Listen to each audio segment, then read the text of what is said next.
Bonjour à tous, nous sommes le samedi 27 septembre 2025. Alors aujourd'hui, un petit peu de détente, de rigolade, enfin c'est pas si drôle que ça en fait.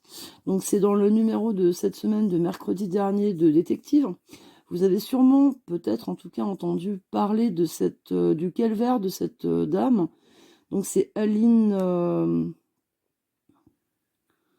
je me souviens plus parce que c'est écrit. Ah si. C'est Aline Ruesch, un truc comme ça. Ouais. Donc 77 ans, qui vit du côté de. Alors là, c'est un nom alsacien, Truchterschein, donc dans le Bas-Rhin. Donc alors, 77 ans, Aline, et qui depuis 2 mois est déclarée morte. Donc je vous laisse imaginer le calvaire. Comme ça, c'est vrai que ça prête à sourire. La première fois que j'en ai entendu parler, c'était il y a peut-être un mois en arrière. Bon, ça m'avait fait rigoler, tout ça. Mais bon, cette personne est seule. Alors, je sais pas, elle a peut-être été mariée, mais bon, en tout cas, là, elle est célibataire, sans doute veuve. Et alors, le bug, mais c'est même pas un bug, en fait. C'est produit il y a donc 2 mois. Ça a débuté le 13 juillet. En fait, suite au décès de son oncle de 82 ans, dont elle s'occupait, elle était sa tutrice. Et bizarrement, ça a été concomitant. Alors, ce qui est drôle, entre guillemets, c'est que cette dame ne porte pas du tout le même nom, ni de jeune fille, ni de femme mariée, que son oncle. Donc, elle s'en est aperçue comment? Bah parce que d'un seul coup, tout a été gelé, c'est-à-dire compte en banque, pension, qu'est-ce qu'il y a d'autre? Vous savez, la retraite complémentaire, la CPM également, qui évidemment ne la reconnaît plus puisqu'elle est décédée. Donc c'est pour ça que je vous ai mis derrière, mais bon, je suis toujours en mode David Hamilton, avec mon petit voile blanc là. Mais c'est pas grave, on s'en fout, c'est des podcasts. Et donc, carte vitale bloquée, tout ça, puisqu'évidemment, elle est donc décédée. Donc, alors, elle est allée à la mairie, qui lui a délivré, ça c'est assez rigolo, mais vous allez pas voir. C'est. Ouais, attends, je vais mettre peut-être le flash, peut-être que vous pourrez quand même voir un peu. Tac. Donc un certificat de vie, vous vous rendez compte? Donc c'est sa mairie, hein, locale. D'ailleurs, c'est un petit peu crâneux, c'est son nom, son adresse. Voilà, on va retirer parce que c'est pas la peine qu'elle ait des dingos qui viennent l'embêter. Et donc c'est un énorme choc émotionnel parce qu'elle n'a pas eu le temps encore de se remettre du décès de son oncle, où il a fallu qu'elle gère tout. Et puis elle explique, en fait, il devait avoir un lourd handicap, hein, c'était comme son fils, vous voyez, donc comme son enfant. Donc elle n'a pas le temps de se remettre de ça, que bim, on lui met un coup de massue derrière la tête, donc elle est morte. Et l'embêtant là-dedans, c'est que ce qui est gravissime, c'est que vous imaginez, elle se retrouve avec plus un rond machin. Ce qui est bien, c'est qu'elle explique le seul truc bien, c'est que son compte en banque, le chéquier par exemple, est au nom de monsieur et madame. Parce que si ça avait été qu'à son nom en propre, madame Trucmuche, eh ben la banque gelait tout, quoi. Donc elle peut encore se servir de son chéquier, de son compte en fait, mais il n'y a plus rien qui tombe dessus. Alors bon, j'imagine qu'elle a quelques petites économies, mais néanmoins, c'est grave. Et ce qui est encore très grave, c'est qu'elle a été greffée d'un rein il y a 5 ans. Et donc, évidemment, comme toutes les personnes greffées, elle a des médicaments anti-rejet pour pas que sa greffe de rénale soit rejetée. Et ça, c'est important, il faut le prendre tous les jours, sinon elle va mourir, cette dame. Eh bien, ces médicaments coûtent 900 € par mois. Et donc, Dieu merci, sa pharmacienne a accepté de lui délivrer, bien entendu, le traitement, mais par contre, elle va pas être remboursée. Je ne sais pas si vous imaginez, c'est pas sur les retraites de nos anciens qu'on peut payer 900 € complètement, parce qu'elle a plus de mutuelle, elle a plus rien, quoi, hein, il n'y a plus rien qui marche, hein.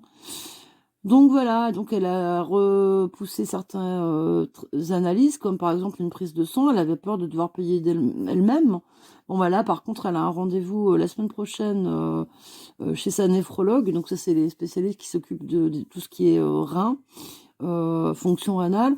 Et du coup, la spécialiste, la néphrologue, veut des analyses. Donc elle va être obligée d'y passer pour ajuster, évidemment, surveiller son greffon et ajuster ses doses de traitement. Donc ça a l'air rigolo comme ça, mais non, c'est pas du tout drôle. J'espère que via par le biais des réseaux et en tout cas de la médiatisation de son histoire, son calvaire va s'arrêter. Donc d'ailleurs, elle dit qu'elle lâchera pas l'affaire et qu'elle compte bien sabrer le champagne. Ben, moi, je lui souhaite aussi de s'en sortir de ce truc kafkaïen. Donc, et sachez que c'est pas là dont apparemment ils expliquent que c'est pas la première, en tout cas récemment. Donc elle, il n'allait pas toute seule parce qu'il y a aussi Monsieur Maurice Schaffhauser, 67 ans, qui a été suite à la mort de son épouse Yvette, survenue le 12 septembre 2024. Donc c'est frais tout ça, hein, qui a effectivement lui subi la même chose. Donc bon, finalement, ça a été rétabli. Lui, il a du bol, ça a été rétabli fin novembre, parce que ça lui est arrivé en septembre 2024, et fin novembre, c'était rentré dans l'ordre. Mais néanmoins, vous imaginez un petit peu la baisse de revenus, puis même le bazar incommensurable. Donc pareil, encore un autre monsieur, Christian T, retraité à Istres, en octobre 2023, carte vitale refusée, parce qu'en fait, la pharmacie qui lui dit, bah oui, c'est normal, vous êtes mort. Donc en fait, il a été confondu avec un homonyme mort à Mulhouse. Donc Istres-Mulhouse, il y a 800 km quand même, donc c'est super. Et puis pareil, juillet 2024, Augusto Gomez, 54 ans, découvre qu'il est officiellement mort depuis 2016. Donc alors lui, c'est embêtant, parce qu'il était... Qu'est-ce que c'est ton boulot? C'est, vous savez, les gars qui... Comment ça s'appelle? Vigile. Il a perdu son boulot quand même. Donc... Et puis il a dû fournir donc une pile de justificatifs pour rétablir ses droits. Et évidemment, heureusement, il a été réembauché. Mais enfin, je vous laisse imaginer le bins. Donc voilà, il faut savoir qu'il y a des démarches administratives à faire après un décès. C'est-à-dire, c'est très très court les délais, hein, pour info. Donc alors, le médecin doit tout d'abord établir un certificat de décès dans les 24 heures. J'aurai une histoire rigolote, enfin rigolote. Là, je vous fais un trigger warning. Donc pour les plus sensibles, quand on arriverai à la partie Thanato, vous pourrez partir. Donc il faut ensuite déclarer la disparition en mairie avec ce certificat. Je suis troublée parce que Nicolas écoute en même temps d'autres trucs. Donc excusez-moi, je renifle en plus. Une pièce d'identité, si possible, le livret de famille. Un acte officiel vous sera alors délivré. Les obsèques peuvent ensuite être organisées dans les 6 jours ouvrables via une entreprise de pompes funèbres. Oui, alors normalement c'est 6 jours. Hein. Moi j'ai vu en cas de canicule, truc comme ça, des collègues faire durer, parce qu'il n'y avait pas le choix. On se souvient des événements de 2003, ça a été un bazar sans nom. Et là, je peux vous assurer que les 6 jours, ils n'étaient pas respectés. Hein. Et puis, il y a d'autres dérogations. Hein, quand on s'appelle Grace Kelly, je sais que le collègue de Nice qui s'est occupé du soin, ils ont fait tenir le corps, il me semble, 18 jours. Bon, ça devait pas être génial à la fin quand même, hein, parce que on en parlera après. Pas de Grace Kelly, mais des soins. Donc, et puis évidemment, de nombreux organismes doivent être prévenus par les gens qui étaient autour de la personne décédée, les banques, CPAM, caisse de retraite, employeurs et assurances. Enfin, dans un délai de 6 mois, la succession doit être déclarée aux impôts avec l'appui d'un notaire pour la gestion des biens. Bon, je vous rassure, la gestion des biens, pour la majorité d'entre nous, il n'y en a plus quand les gens décèdent. Donc, oui, alors là, c'est le moment de fuir si vous avez peur des anecdotes un petit peu dégueulasses. Et pour ceux qui aiment bien, dites-moi, j'ai plein d'histoires de thanatopracteur à vous raconter. C'était une fois, j'étais en intervention sur un soin dans une maison de retraite, pour un soin dans une maison de retraite. Chose à noter, c'est que la mamie qui était décédée était encore chaude. C'est-à-dire qu'il n'y avait pas encore la rigidité cadavérique qui s'était installée. Donc, ce qui est bien, puisque pour nous, en tout cas en tant que professionnels, ça nous permet d'avoir la certitude, quasi-certitude d'un soin qui va être joli, beau pour la famille, un beau résultat. Et puis là, c'est proprement égoïste.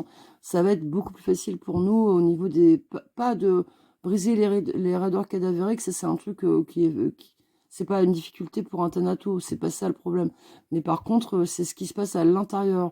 Quand on a trop longtemps pour intervenir, il se fait des stases, c'est-à-dire du sang qui va stagner dans les parties basses du corps. On va avoir plus de difficultés. Donc ça veut dire que par exemple, si la personne est allongée sur le dos, vous allez avoir des taches violettes au niveau des oreilles, des coudes, partout où le corps va reposer. C'est pour ça que dans les films policiers, vous voyez, déplacer un corps, n'importe quel flic ou surtout médecin légiste va voir quand il y a un déplacement de corps.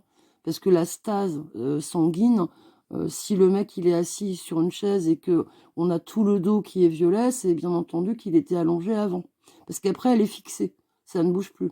Donc bref, nous on arrive, il n'y avait pas eu le temps encore de tout ça, donc chouette, chouette, chouette. Hein. Et on avait commencé à sortir tout le matos, hein, scalpel, injection, et tout, et tout. Oui, parce que thanatopracteur, c'est pas juste faire un petit maquillage. Et là, j'avais fait perdre du temps aussi, j'avais perdu du temps parce que, ce qui était pas plus mal dans l'histoire, parce qu'il y avait une boîte avec plein, enfin pas une boîte, une panière avec plein de bijoux dedans. Et j'ai dit, ah purée, je veux pas de ça. Donc je suis descendue au secrétariat pour donner cette panière en disant, moi je veux pas de ça, vous auriez dû la retirer tout de suite.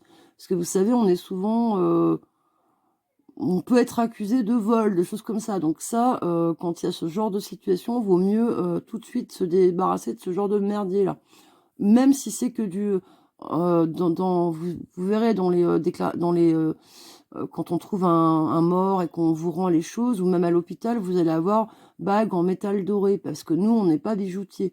Donc métal doré, voilà, on s'en fout, ça peut être de la pacotille, la plupart du temps en maison de retraite, c'est de la pacotille, mais je ne voulais pas avoir ce genre d'objet près de moi, pour pas que derrière on dise, ah ouais, mais là, il manque quand même...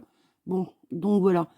Et donc, le soin allait démarrer avec scalpel, la totale, blouse et tout. Et bim, qui arrive, une super sympa doctoresse.